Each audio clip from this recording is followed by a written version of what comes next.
Well, to your point, like a hack might work now, but it could also have detrimental effects later. Whereas a lot of managing ADHD is figuring out long-term habits. Another time, this was in grade school, there was a day where it was raining or snowing or something. So we were doing indoor soccer in the gymnasium, and I was yelling soccer just in general, just, a lot of enthusiasm and not a lot of specificity behind it. And the PE teacher thought I was yelling sucker. And so she put me in timeout. And I, for the life of me, couldn't figure out why she thought I'd said sucker. How old were you? Third or fourth grade, so like 9, 10. You were like area. 10? Yeah, that's not a fun teacher. Welcome to the Attention Different podcast. I'm your host, Stephen Tonti, joined by my co-host, Aaron Smith. And today, we are thrilled to introduce you to a very special guest star. Meet Devin, a Salesforce consultant and adult ADHDer from Denver, Colorado. Today, Devin's joining us as our special guest star, but soon enough, you'll get to hear Devin hosting his own show on our network. We couldn't be more stoked to have him here with us today. And please welcome him with all of the love we know you have. If you want to watch the filmed version of our conversation, please head on over to our Attention Different YouTube channel and hit subscribe. Devin will be back hosting future episodes, and we have an amazing lineup of guests who are changing the conversation around neurodiversity and adult ADHD as I record this. Whether you are newly diagnosed, seeking a diagnosis, or have been managing your ADHD for years, this episode contains practical insights and validation for all ADHDers on any part of their ADHD adulting journey. All right, fam, we're adding a new team member today, and that is very exciting and certainly worth celebrating. But before we celebrate, let's regulate.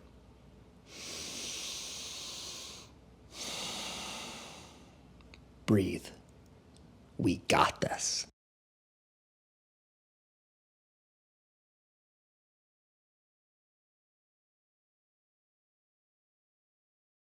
Welcome to the Attention Different podcast. My name is Stephen Tonti, and this is my co-host, Aaron Smith. Say hi to the people, Aaron. Hey, hey, hey. We are excited today. You can hear it in my voice. You can hear it in my energy. We have a very, very special and honored guest with us today. We're really thrilled to get into it with him. This is Devin Pitts-Rogers, who is somewhere in Colorado adjacent, Aaron, and a new addition to our team. We are ecstatic, thrilled to introduce Devin today. He is a Salesforce consultant by day, and by night and day works with us to advocate for adults with ADHD and help edutain the ADHD adult masses. So Devin, without further ado, let the peoples know. What would you like to say about yourself? Well, thank you. That was a very kind introduction. My name is Devin Pitts-Rogers. I do Salesforce consulting here in Denver, Colorado, where I'm also born and raised. I'm a big old fitness enthusiast, a huge old nerd. You can see from the bass that's sort of in the background on my wall right now that I also have fun with music. And if you want to get at me after this recording and have a conversation around the best tournament arc in all of anime, I'll be there for it. Hell yeah. So Aaron, take us away with the standards. So I think what we're going to do is we're not going to ask Devin some of the things that we usually ask other guests, because we did get some of that stuff, some of that juicy info at the Winter Park's fireside chat. But I wanted to just jump right in with what was your diagnosis journey? Just give us an overview of how you got your diagnosis. I think I spent some time in late adolescence as well as a huge swath of my 20s suspecting that there was a possibility that I did have ADHD. And it wasn't until, the tail end of quarantine that I was able to really entertain that. So the same year that I turned 32, 2021, that summer, I drove up north to Fort Collins and did a full learning disability screening and assessment. And that's where I got the confirmation of, he's got ADHD. So, just give him a moment and also some slower processing. So it does take a little bit longer for me to figure out patterns and, and of course, the general ADHD. But it was nice to get that written on paper because it was something that I'd already suspected for a while. So, okay, let's back up here for a second. So 32 years old, what led you to take that leap? Because that's a long time in your life to go from not being diagnosed with ADHD to all of a sudden being like, I need this. I need to get a full diagnostic write-up and, report, evaluation. What led you to that moment? Like, what was going on in your life? Sure. It was just different seasons of life, figuring out that my previous coping mechanisms were no longer working. A couple years prior, I had switched from being a sales engineer to consulting and found that my previous coping mechanisms, like drinking so much caffeine on a regular basis, things like that were no longer helping me. I needed, more genuine approaches, and that kind of required a stronger understanding of how my ADHD just kind of affects the world around me. And at the same time, starting a relationship and wanting to make sure that I'm sort of paying attention to some of those idiosyncrasies, because when you're moving in with someone, you might have certain behavioral, quirks that are just completely commonplace to you, but they might be a little inconvenient to someone else, like leaving the vacuum in the middle of the room because you got distracted with another task while you were just trying to be one half of a partnership in a house. So it's like leveling up in your career and also the relationship adjustments, kind of leveling up in both of those areas of your life. Yeah, exactly. There's a part of me which, I've talked to you off air about this before, but I'm always curious to learn more about the way that my brain works. And I'm trying to continue to do that, just shy of having answers that I don't really need. Those things where you figure this out about yourself, but it's not a behavior that's necessarily going to change. You just put a lot of time and effort into understanding something that isn't necessarily a problem. So I've been trying to be more cognizant of really paying attention to certain things that maybe I want to tweak, not twerk. Twerk. That's a separate conversation I had with Steven within the last couple of months leading up to this conversation. Exactly. Yeah. The general gist is I really just want to understand myself more as a person. Drinking copious amounts of coffee and that kind of stuff. Like what were some of the symptoms you were trying to mitigate and some of the things that were popping up for you around your ADHD at work? Sure. For me, the big one was being able to retain focus when shifting between different responsibilities. The company that I started getting into consulting at brought us on originally as part of a thing called managed services. So basically other companies, businesses would pay us to have someone essentially manage their Salesforce org. But that meant that you might be doing something in one org and then immediately have to pivot to another org. It meant that you also had to understand what you were doing in one org and, not having the time to really sort of retrace your steps and figure out what you were doing. So in transitioning from one type of task, one project to another project, and then also using that working memory of, oh yeah, where was I at in this thing? And being able to pick back up, hours or days later. Yeah, that's exactly it. And I found that on my own, I didn't really have the tools to be able to manage that. And it was becoming a pretty big issue at work. I can proudly say that I survived a performance improvement plan. For those who are unaware, a performance improvement plan, or a PIP, as they're sometimes whimsically referred to. That is basically a plan where an employer can say that we took these steps to make sure that this person had what they needed to do to thrive in this office, just shy of letting them go. Usually it's a death nail, and it's not like, hey, this is your plan to improve. Usually it's more like, this is our excuse to get you out of here. And most people don't end up satisfied. It's part of the HR pipeline, right? It's part of that. It's part of that pipeline that's actually protecting the company and the corporation, not the employee. Exactly. We gave it our best shot, but we're going to have to part ways. Well, congrats on successfully conquering that hurdle of getting over that PIP. So congrats there. Just backing up a little bit too, because I am curious about kind of what are some of those things that you did to help yourself there. But before we get into that, I just wanted to ask you, because I know we were talking in the lead up to the podcast kind of about some of your childhood and growing up, not being diagnosed with ADHD. Were there any times where your behavior was like misunderstood or where you were judged unfairly for ADHD symptoms? Oh, absolutely. I think the big one that usually comes to mind is just in general, just emotional dysregulation. The phrase that was applied to me a lot when I was a kid was he's sensitive. And I think the most common nickname that I had from my peers was crybaby. And it never, kind of occurred to anyone that there might be something else going on there. I would have those moments where, maybe I did get distracted, but there never seemed to be an educator or an advisor that picked up on any of these symptoms. And granted, my childhood, I did do Montessori for a huge chunk of time. Basically, all of elementary school, middle school, and then high school was the first time that it was more of a standard structure sort of coursework. And it wasn't really until high school that we started seeing that I was having more problems with that sort of standard curriculum. But even then, it didn't come across as odd to anyone that someone who has perfect attendance basically seems to have some areas where he really exceeds in well, and others that he, is lucky to even get a C. And I don't know how I managed to not have to take any classes over, but I was able to graduate on time. And a lot of that carried over into college as well. Give us some stories here, because I know you had mentioned something about some soccer stories, sometimes where you left the house not in the appropriate apparel, sometimes where you were misunderstood by teachers as misbehaving, but really it was just some ADHD stuff. Like, tell our audience about some of those times. Well, it's kind of funny because there are two separate soccer stories. The first one was definitely when I was younger and I was getting ready for soccer practice. And I decided I was going to go wait in the car while my parents finished getting ready. And I got in the car and looked down and realized that I had on my jersey, my cleats, shin guard socks, and a pair of boxers. I actually forgot to put on my shorts when I left the house. So I had to run inside and go grab those. And, I'm pretty sure my parents would have noticed something was up. So there was no real risk of consequence there. And then another time, this was in grade school. There was a day where it was raining or snowing or something. So we were doing indoor soccer in the gymnasium, and I was yelling soccer just in general, just, a lot of enthusiasm and not a lot of specificity behind it. And the PE teacher thought I was yelling sucker. And so she put me in timeout. And I, for the life of me, couldn't figure out why she thought I had said sucker. And it wasn't until after class that it dawned on me, because, memory and how that works. I was yelling soccer and she thought I was yelling something else. And did you sound like sucker? Like, I'm just confused as to, did you say it a bunch of times or was the one time? It was a one penalty? bunch of times, just soccer. And how old were you?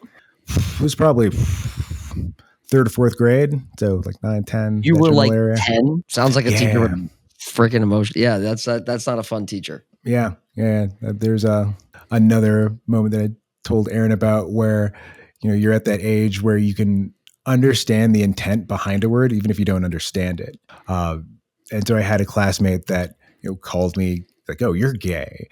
And that wasn't a word that I really understood at that age, but I did know that he was trying to say it to hurt my feelings. Mm-hmm. And I went to go tell my gym teacher, same teacher, and this kid panicked. Maybe he had some anxiety kick in. So he decided immediately to lie and say that I called him that. And since we were both trying to tell on each other for the other person calling them gay, we both got settled in timeout. And there were rumors that this teacher was also queer a few years after. So it probably does add some, insight as to why she would not take too kindly to that. But I remember being incredibly upset. I was even upset because the other kid was mad at me for me telling on him for calling me something mean. And that was just another moment of that dysregulation where it's like, oh, everyone's so upset at me. I'm doing such a bad job here.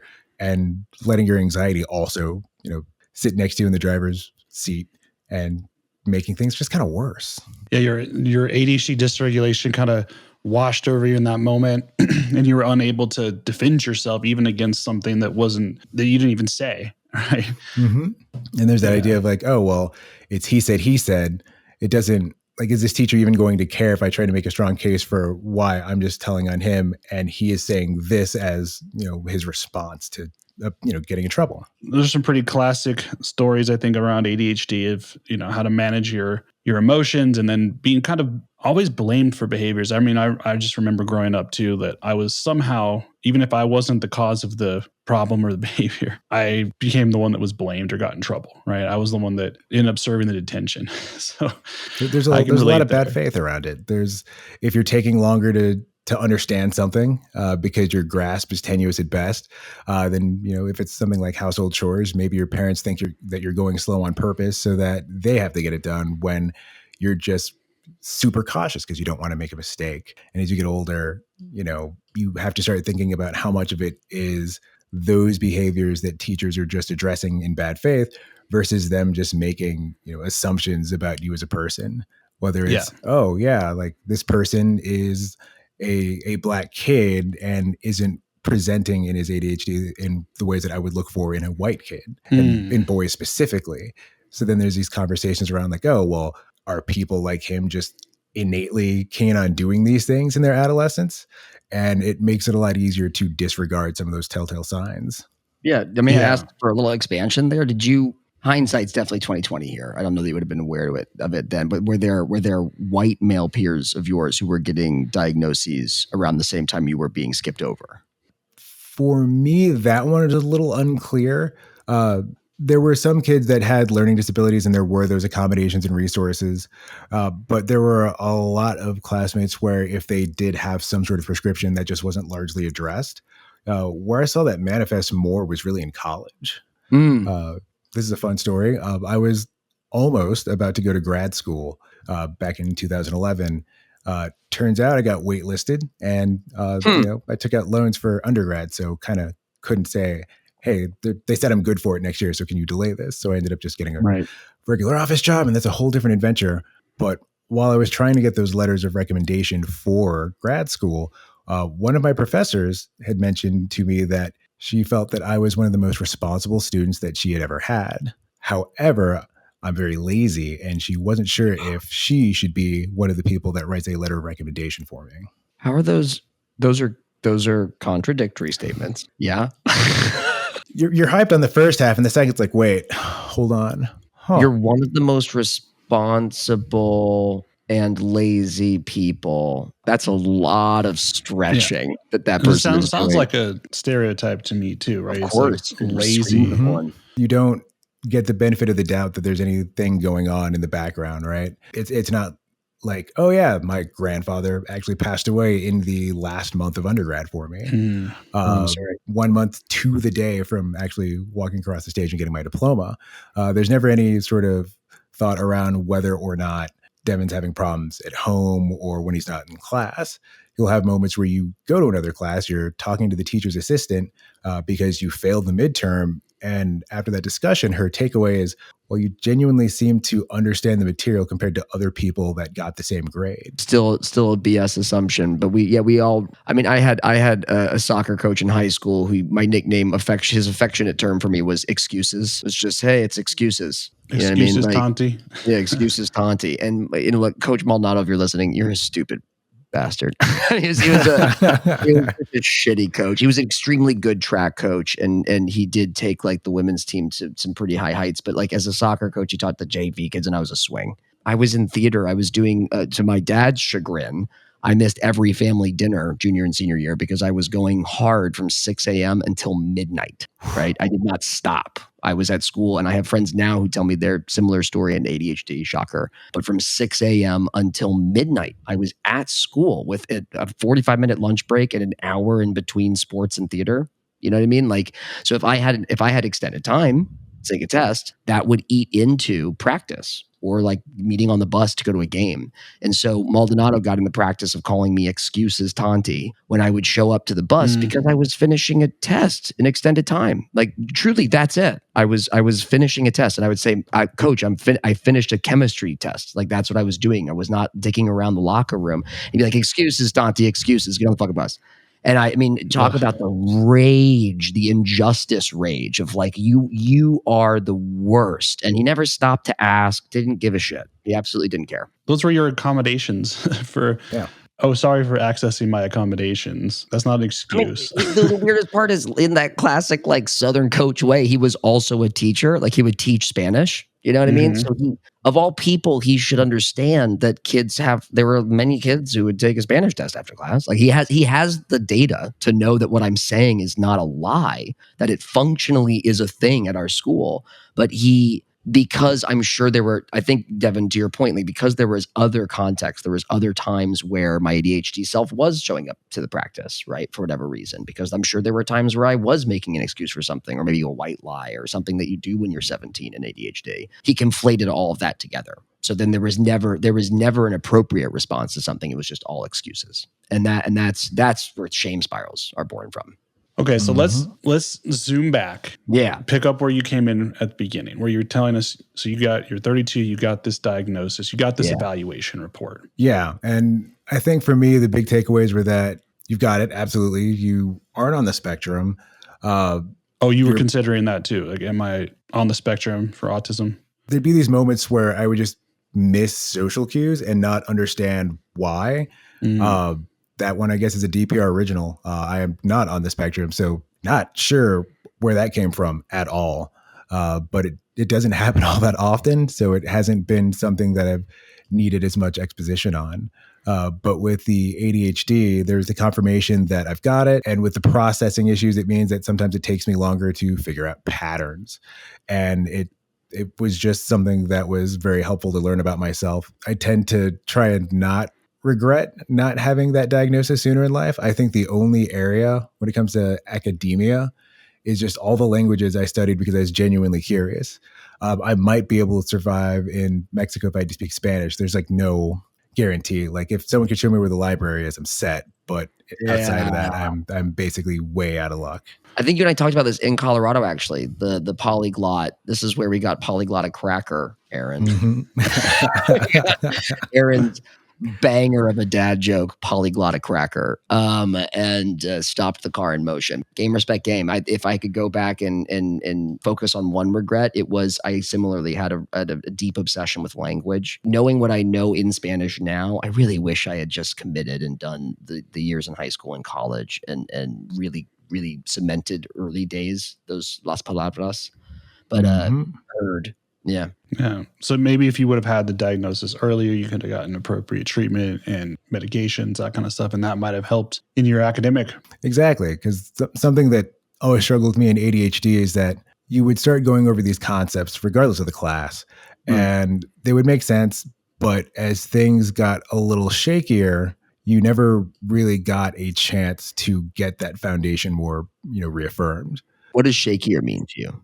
It means, like, say it's a foreign language, or let's say it's math, where you're learning new equations, or you're learning sentence structure, past tense, etc. And you're like, I kind of got it, but now you're having to learn new stuff and apply the old stuff that you still don't know as well. I think one of my favorite examples was that I was taking Japanese 2 in college, and there's this whole thing called honorifics. And honorifics are basically, if you have a superior, this is the language that you use to communicate with those people. They can be someone who's your superior at work. If you're in hospitality, it's something you're going to use.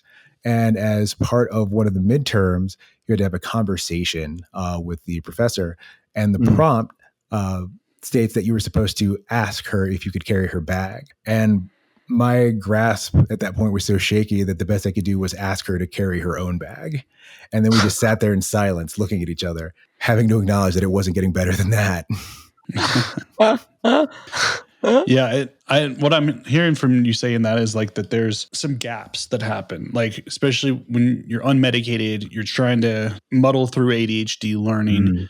That there's certain times where you miss stuff or there's gaps in your learning. Looking back in hindsight, you're kind of, if you try to go back and see that trajectory and learn, pick that back up again, you're like, okay, I have a general grasp of some of these things, but I have a lot of gaps in between that I need to go attend to. Exactly. And part of that too is that you also get distracted when you're really about to dial it in and make heads or tails of this thing.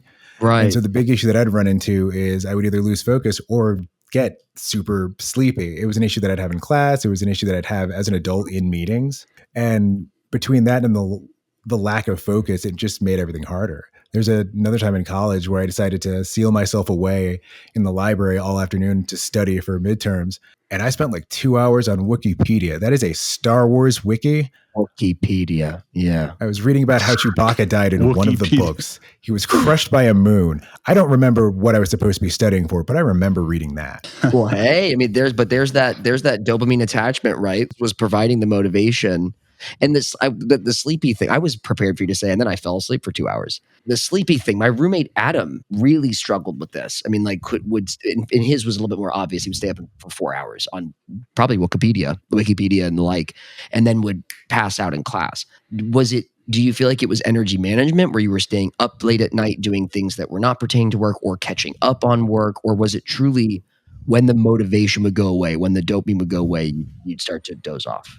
I think it was a lack of dopamine because even in adulthood, a lot of times I could be in bed by 10, get up at 6 to go to the gym before work, go into the office, and then it's like, oh, this meeting is going to be over an hour long. all right, we're gonna have to power through it. The coffee is not working at this point. Right. It'll work when I get back to my desk, and I need just a little bit of, stimulation to try and remember these tasks for the workday. But if it was a meeting, oh man, it was tough. I actually got the glare from my dad once because I got a scholarship for college from the Colorado Black Chambers of Commerce and fell asleep at the event.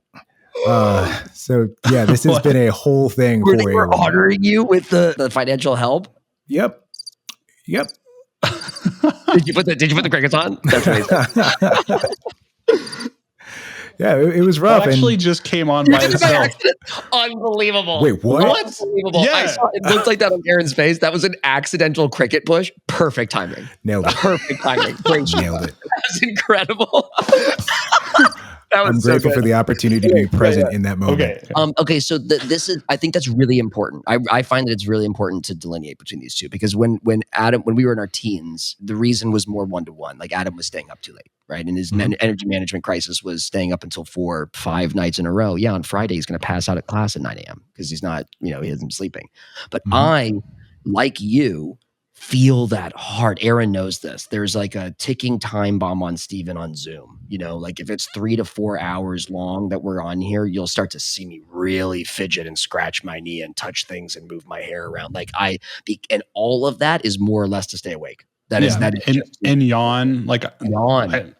This is something that comes up a lot. Like even when I'm from kids all the way up to adults, if they start to yawn, I think a lot of clinicians or coaches might look at that like, oh, this is disinterest, or, they're bored. But it's actually, I think, just this, they're trying, right? They're trying very hard to pay attention. The yawn response is like kind of them trying to come back, and their brain is trying to like get more dopamine in the moment. Oxygen. But it's struggling. It's struggling. Yeah. What do you do? What do you do when you see the kiddo yawning? I mean, I just try to be understanding and maybe try to switch to something a little more active, or try to adjust my pace or adjust something to provide some extra stimulation. Maybe give them a break, maybe get some water, maybe give them a fidget toy, or if it's an adult, maybe I'll just like adjust my cadence a little bit and but I try not to judge them. That's the biggest thing, right? Right. Yeah. No, it's huge. Yeah. Because it's not. Yeah. It's so easy to think that's disinterested or rude. And I love that you underscored, Aaron. Like, no, they're really trying to be present. Like, I know they are. I intimately know they're trying to be present, and that's the yawning is coming because they're still in the room, right? It's kind of the way to look at it. Yeah. You try to just drink copious amounts of coffee and try to do all these things that are like power through self-medicating behaviors to try to help yourself. That wasn't working. And did you get on medications at some point in here? Yeah. I had a friend who will go nameless at an employer that will also go nameless. You can call him Maldonado. You can call him Coach Ray. Yeah. Coach Maldonado gave me some of his Adderall during a workday, and I noticed that even though I was still getting distracted, it would take seconds for me to sort of recall what I was doing, where that could take minutes without it. And so I had known for a while that was something that made a notable difference. When I originally was looking for a new primary care physician in my 20s, I did mention that to a doctor, and he had asked, oh, well, have you smoked marijuana? And I was like, yeah, once in like the last 30 days. It was like 3 weeks ago. And he goes, well, then I can't give you that prescription because marijuana is also going to impede your focus. And also marijuana gives a lot of people your age erectile dysfunction. And I see a lot of people for that are your age. So I put the kibosh on that for like 4 years. I didn't really look again until like the end of 2019, beginning of 2020. You were seeking to get help for your ADHD. Yeah. You tried this medication from a coworker. You realized night and day there was a huge difference. And then you try to approach a psychiatrist, and the psychiatrist kind of unfairly judges you and says, no, I'm not going to prescribe you anything because you're essentially a pothead. Even though you and knowing you rarely smoke pot. Like it's not a habitual thing, right? There is one pothead in this trio, and it ain't Devin. Okay. Yeah. Devin's not the substance abuser user kind of person. He's I can't. But when you have it out of your system, it just messes with your sleep so much, and so it's like I can do it haphazardly, but if there's consistency, it dawns on me, and I just immediately kind of go, nope. And the stop there. proselytizing about But again- erectile dysfunction, that sounds reefer madness to your point, Devin. Like he had a whole thing, and it's like, okay, so he's not actually trying to hear more insight from me as to why I think this is applicable for my life. He has, made it up in his head as soon as he heard the words, Adderall and marijuana in the same person. Yeah. And biases in medicine are fun, y'all. Yeah. I've come across so many psychiatrists over the years that just do not have the background in how to treat ADHD. And there's so much judgment that comes from those type of providers, from drug tests to accusing people of like drug seeking behaviors, instead of like leaning on the side of maybe this person really needs help. Maybe this person actually would benefit a lot from this medication. And let me understand them as an individual. Is this another example of stereotypes coming through that they're sitting across or looking at Devin and they're like, oh, this guy who has dreads and he just mentioned he smoked pot, maybe, oh, he's a pothead, right? They just come to that conclusion without knowing you, without giving you a chance. Oh, yeah, because his assumption is probably like, oh, well, that guy says he smoked 3 weeks ago, but chances are he probably did a huge bong rip last night, right? There's this idea that based off appearances that you can also trust someone's character or distrust it in that moment. And that, makes it harder for people to actually seek help when they need it. And luckily for me, I appreciate that I'm just like a black male who's like, oh yeah, no, I just need some medicine. So my head doesn't just go out into the ether during the middle of my workday and just doesn't come back for like 10 minutes. But, there's people like Black women specifically who have to worry about, maternal death rates because people don't take their pain seriously. I had a friend that almost died that way a couple of years ago. Tell us about that. What happened there? Sure. She'd caught a cold before being admitted to the hospital, and she was, 9 months. So she was also going to be giving birth. 9 months pregnant. Yeah, exactly. 9 months along. So she was there to have the baby, not for the cold. And she noticed that something felt wrong. The people in the hospital just kept attributing it to the cold that she already had and weren't really hearing her out. But her husband was there and he advocated for her. He made them listen. So they ran some tests and it turns out she was in kidney failure. Oh my God. She absolutely would have died. Failure. Jesus Christ. Yeah. Not to sound naive, but like, was the cold not a cold, or was it cold, renal failure, and pregnant? Like, that was just a triple whammy? Yeah, it was the triple whammy. But anytime she tried to tell them, like, no, like something doesn't feel right, they kept attributing it to the cold and not this person who knows her own body well enough to be able to speak on it. And death is right around the corner. I have a sibling, my brother, who went through colitis, and he had medical people refuse to acknowledge his pain. And I know that it's pervasive, and then that it statistically affects minority groups in disgusting force multipliers, right? But it's still shocking every time I hear one story. Like, it's still shocking every single time I hear one story that somebody got that close to death because people were being negligent, just straight up negligent, and not believing that person's story. That's a haunting. Marginalized, it's like marginalized communities and people of color are unfairly judged and not given the benefit of the doubt. Their pain isn't recognized, and oftentimes they're seen as, oh, you have a higher pain tolerance, or right. as we talked about, before the podcast, is like just dehumanization, like looking at these people are not worthy of the same, not as important quality of care. Yeah. Mm-hmm. Yeah. And it sounds like the psychiatrist that you met, I mean, it's the other way to look at this is if it's on the scale of care or a scale of compassion, and there's like this central point 0, it's like that guy went into like hate, some kind of hatred, like distrust and hatred and disgust, like the oh, you're a weed user. There's another version of a response to that of, oh, this individual is trying a lot of things to regulate their dopamine. This person's trying a lot of things to try and normalize, to try and settle, to try and whatever. So like, I like, that's where my rage comes from with the people in the medical field that act like that, is that you're not being apathetic. You're not being sort of disassociative. No, you're going on the really negative side of the scale. This is judgmental. This is morally repugnant behavior, because you could have taken that in like Dr. Oliver Sacks. You could have taken that in and said, oh, what is this? Why is this person's collection of behavior so urgent? Like, what are they urgently seeking? And then the person says to you, I just want to be stable. I just want to be normal. I just want to get my work done. Oh, so maybe all of these behaviors are part of this bigger intention that Devin has to stabilize, right? And so instead of judging the individual alcohol or the weed use or the tobacco or whatever, maybe this person is desperately seeking dopamine. That's radical acceptance of other people, right? Like if that person had radically accepted your behavior as ultimately good for you, right? We all form habits for wonderful reasons. It doesn't mean they serve us ad infinitum, but we all form habits for wonderful reasons. If you start from there, then I think that interaction would have been 180. Absolutely. Actually listening to the words that I'm saying versus automatically reaching conclusions about the words that I'm not saying, and just refusing to actually have an honest conversation. And, shout out to Dr. Brenda Carmody. She's since retired, but she was a psychiatrist that I started seeing at the end of 2019, beginning of 2020, and actually felt like, I had a stronger chance of getting some of the support that I needed. And that in tandem with that, the screening results helped a lot. It's something that you do in Salesforce pretty regularly is get certifications. And having those screening results means that I can now get accommodations for my exams. So if I'm taking one and I'm doing it at home, so it's proctored online. They no longer pump the brakes if I'm reading the question out loud to myself to help myself better understand it. That's probably the biggest one.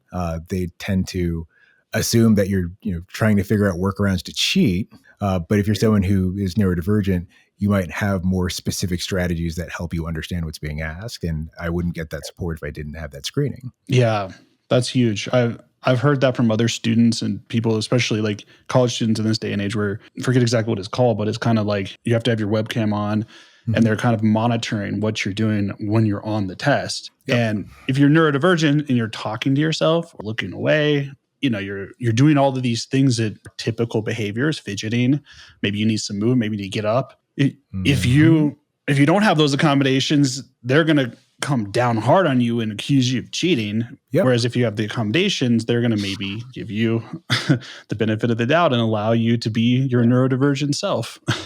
Same for certification exams. Well, what other kinds of counterproductive behaviors did you try before you kind of got into some of the more productive and constructive behaviors after the diagnosis? What were some of the other things you were trying at work or at home? A lot of it, I've been kind of fortunate, is that it just so happened to align with legitimate strategies, right? So one thing that I started doing, and I found out this would be called stimming later, is just having ambient music on, whether I'm working, studying, even sometimes if I'm just doing chores around the house. And for example, there's a YouTube channel called Ambient Worlds, and their whole thing is they grab from like different things in pop culture, where it's Harry Potter, Lord of the Rings, the Avengers, et cetera, et cetera. And all of their videos, they can be as short as 1 hour, they can be as long as, 8 or something around that, but it's all just playing, sound effects from a particular region. So if it's something Harry Potter related, then they might have a playlist that's in the house room. So it's just playing some of the music from John Williams at a quieter ambiance with maybe the roaring crackle of the fireplace in Gryffindor's common room. And you're able to find these things, and it helps because it's now giving some background in my head to allow me to focus a little bit more. And what's more is that I'm not having to anticipate what I want to listen to next, because that's also a little jarring when you're listening to like a regular music playlist and you're thinking, okay, so this song is absolutely complimenting like how I'm kind of doing this right now, but the next song I know for a fact won't, because sometimes those things have to be dynamic. So if you're doing something like finding a long playlist on YouTube, putting that on in the background, or even finding, the same song, maybe it's a 30-minute version and you right click on it and hit loop. And now, next thing you know, it's been 2 hours and you've just been working the entire time, but it didn't even dawn on you because the music was actually helping you get something done. Hell yeah. I know that there are neurospicy music nerds out there, like high fidelity snobs out there who are being seen and heard right now by Devin. Because like that playlist thing, like when you are like me and you dream of DJing again and got to do it at New Year's this year. And like you set up playlists like you used to in college, like a DJ would. Like you learn those 30 to 50 to 100 favorite songs backwards and forwards, and you know exactly in what order they're in. I felt you deeply there because you're trying to get a little stim going, you're trying to keep that music in the background, and then all of a sudden you're like, oh no, SZA's next, and that's not my vibe right now. I'm still kind of on a Remy track, or the opposite, you know, like and then suddenly the thing that was helping motivate you is distracting you. And, Exactly. I think that's such a nuanced, necessary little insight into your day to day that I really appreciate. Yeah, that one was great because I started doing that in 2021 before I actually got my learning disability screening, and just found out that that's a strategy that holds up, and as compared to the drinking a lot of coffee, is something that still actually helps, and doesn't necessarily have the same sort of shortfalls. Whereas if I drink too much of this, for example, I might get dehydrated and a massive headache on my weekends because it turns out caffeine withdrawals are a thing. Do you still do the ambient music today?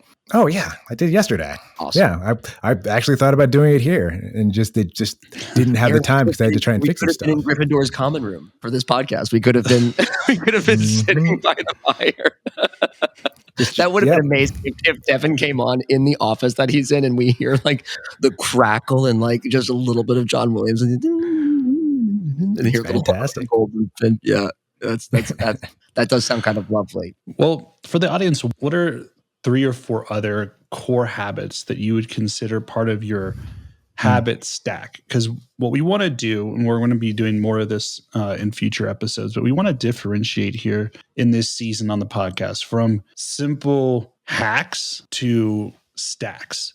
We want to move people from temporary hacks that kind of don't work, that you try once, twice, maybe last for a few days or a week, but they're not going to stick. They're not going to really help you level up your ADHD and improve your life. What we want is to help you guys learn more habit stacks and build that habit stack over time. What are those things that help ADHDers adult? And we're going to be asking a lot of our guests about these. Yeah. What are their habit stacks? What are those things that they would recommend or that they've done for themselves at work? So for you, Devin, what are your habit stacks? What are those core things, maybe in addition to the ambient music in the background for stimulation? Sure. I think we can already look at the, 400-pound gorilla in the room and go, for me, medication actually did make a difference. It might not for some people. And, it shouldn't be expected that everyone needs to give it a shot. After that, though, is where I think things get a little bit more interesting in their versatility. The first one is the calendar. Used to just make fun of people in my 20s for needing a calendar invite just for whatever we were about to do. And now a lot of things are invisible to me if they are not documented on a calendar. I've had moments where you remember, I had this appointment 2 weeks ago. That was something that happened because I was in a meeting when my reminder went off and it didn't actually appear. Using virtual machines and whatnot, it means that some of my reminders don't actually pop up when I'm accessing a project. But outside of that, utilizing the calendar to keep track of events and things you have to do. Small things handle. Do you also put things like to-dos or other stuff on your calendar besides just meetings and events?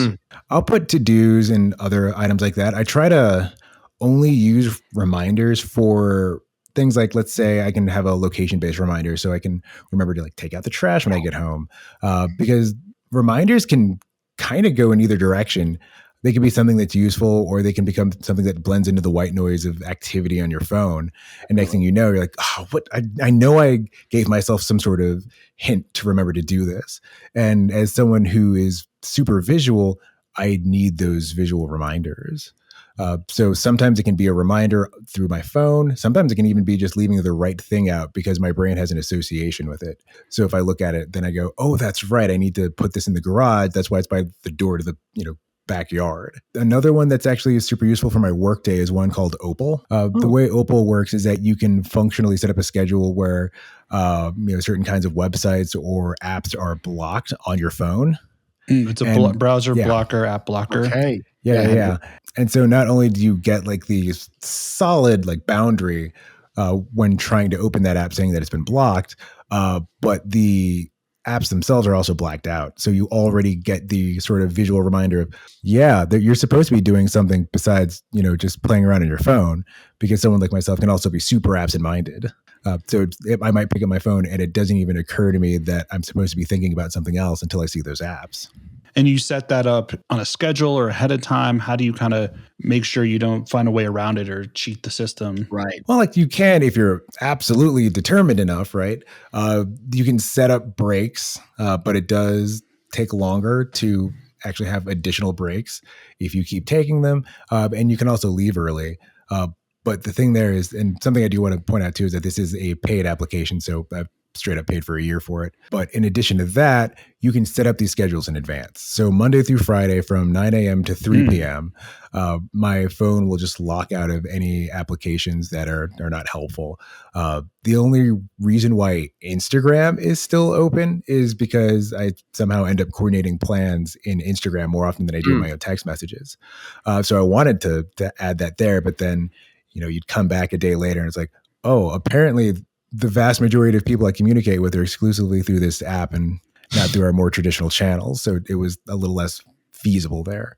But Opal is great in helping you just remember why you're not supposed to be on your phone. It sounds like you've got a friend and producer, David, who posted in the chat, love Opal.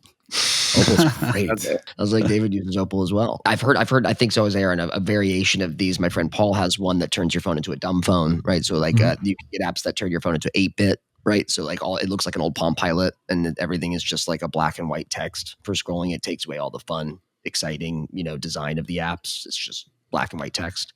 Automatic feedback. Yeah.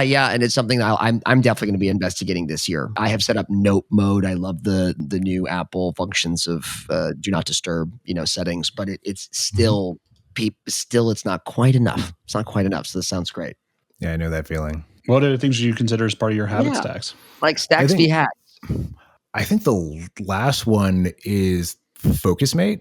Oh, yeah.